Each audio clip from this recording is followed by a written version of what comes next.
دوست شاہد خاقان عباسی بھی ہیں جنہوں نے بڑی مصیبتیں جھیلی ہیں. 1999 میں میرے ساتھ جیلیں کاٹی ہیں, کبھی انہوں نے اف تک نہیں کی, بڑی بہادری کے ساتھ کاٹی ہیں. پھر مفتاح اسماعیل صاحب, انہوں نے جیل کاٹی ہے. پھر اس کے بعد خواجہ سلمان رفیق ہیں, طلال چودھری ہیں, میاں جاوید لطیف ہیں, نہال ہاشمی ہیں, احد چیمہ ہے, اور میرا چھوٹا سا بھتیجا ہے یوسف عباس شریف, اس نے بھی اس عمر میں جیلیں کاٹی. اگر میں نے کسی کا نام نہیں لیا تو میں معذرت چاہتا ہوں. میں پھر دوبارہ گنوا دیتا ہوں کیونکہ سب کی یادداشت کمزور ہوتی ہے. روٹی 4 روپے کی تھی, چینی 50 روپے کی تھی, پٹرول 65 روپے لیٹر تھا, ڈالر 104 کا تھا, سونا 50,000 روپے تولا تھا, سبزیاں 10 روپے کلو ملتی تھیں. بے روزگاری کا خاتمہ ہو رہا تھا. ہمارے ہاتھ میں کوئی کشکول نہیں تھا, کوئی کشکول نہیں تھا. یقین مانے کبھی کشکول لے کر ہم نہیں گئے کہ ہمیں اتنے پیسے دے دو, ہمیں اتنا امداد دے دو, ہمیں اتنی گرانٹ دے دو, کبھی نہیں. اپنے زور بازو پہ سارے کام کیے الحمدللہ, اپنے وسائل سے سارے کام کیے. دہشت گردی کا خاتمہ جیسے پوچھ چکے ہیں وہ احسن اقبال صاحب, ہم نے کیا. ہم نے کراچی کا امن ہم نے بحال کیا. موٹر ویز پاکستان میں ہم نے بنائی ہیں. ہم نے, آج ذرا کوئی بتا دے نا یار, آپ بھی بیٹھے ہیں یہاں پہ, 1947 سے لے کے 2024 تک کسی نے کوئی موٹر وے بنائی ہے؟ اگر کوئی بنائی تو دکھائے نا بھائی. اگر کوئی بنائی ہے کسی نے تو دکھائے. ہم نے بنائی. لوڈ شیڈنگ کا اس ملک کے اندر خاتمہ کس نے کیا؟ 2016 میں لوڈ شیڈنگ کا خاتمہ کر دیا. سٹاک مارکیٹ عروج پر تھی اور سی پیک پورے زور سے چل رہا تھا, اور زر مبادلہ کے ذخائر نئی بلندیوں کو چھو رہے تھے. بھائی یہ کچھ چھوٹی باتیں ہیں جو میں گنوا رہا ہوں آپ کو. میں تو کہہ رہا ہوں کہ اگر ہم 1990 سے, بھائی آپ یہ دیکھیں نا, آپ کی آوازوں سے, بھائی ٹھہرو یار, آپ کی آوازوں سے میں ڈسٹرب ہو رہا ہوں. اور بھائی میں تو آج جب سوچ رہا تھا کہ صدارت کا منصب مجھے دوبارہ پیش کیا گیا ہے یا مجھے ذمہ داری سونپی گئی ہے, تو میں سوچ رہا تھا کہ میں جب سے میں وزیر اعلیٰ بنا پنجاب 1985, اس وقت سے لے کے 2017 تک سارا نقشہ میرے دماغ میں گھوم رہا تھا. کن کن مراحل سے میں گزرا اور کیا کیا اللہ تعالیٰ کے فضل و کرم سے ہم نے کارنامے انجام دیے.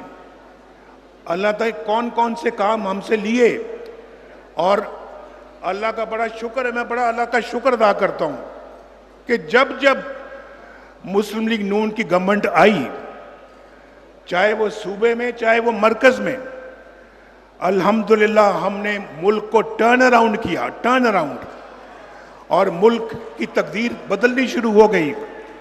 اور پاکستان کے اندر اس زمانے کو ذرا یاد کرو, میں تو 1990 کی طرف نہیں جا رہا.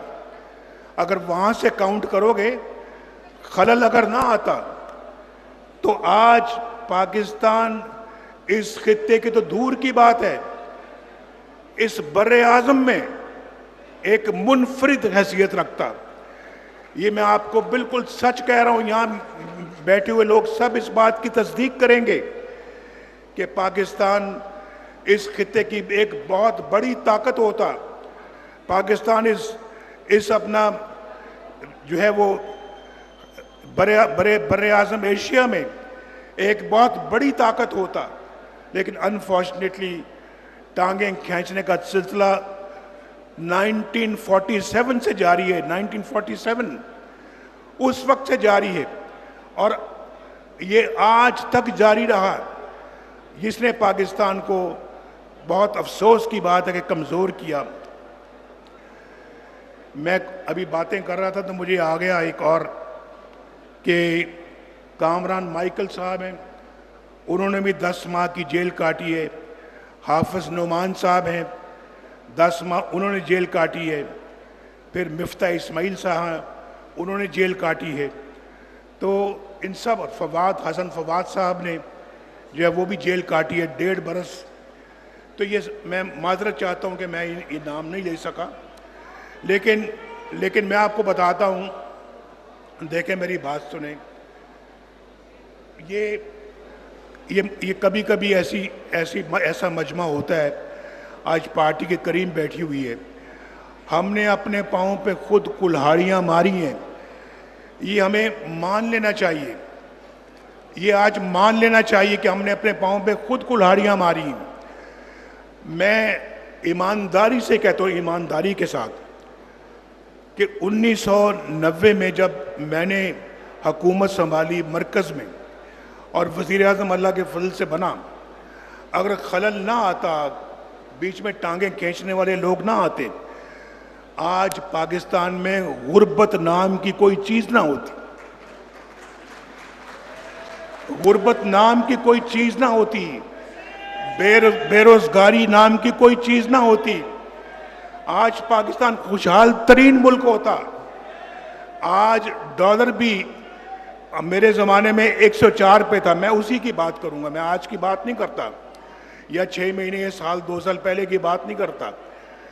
میرے زمانے میں 104 تھا، آپ یقین کریں کہ 104 پر بھی نہ ڈالر پہنچتا، ڈالر آج بھی کہیں 50 روپے کے لگ بھگ ہوتا۔ یہ میں بالکل ٹھیک کہہ رہا ہوں، اور پاکستان جو ہے وہ ترقی کی رفتار میں سب سے آگے ہوتا۔ ذرا ملاحظہ فرمائیں، میں 1990 میں نہیں جا رہا، اگر میں جاؤں گا تو بہت کچھ کہنا پڑے گا۔ 2017 میں آ جائیں، میں بتاتا ہوں، قوم کو بھی پتہ لگنا چاہیے، ہماری قوم کی یادداشت کمزور ہے، یہ نہیں سمجھتی اس نے کیا کیا اور یہ شخص کیا کر گیا ہے، اس نے کیا تعمیر کیا اور اس نے کیا تباہی کی ہے۔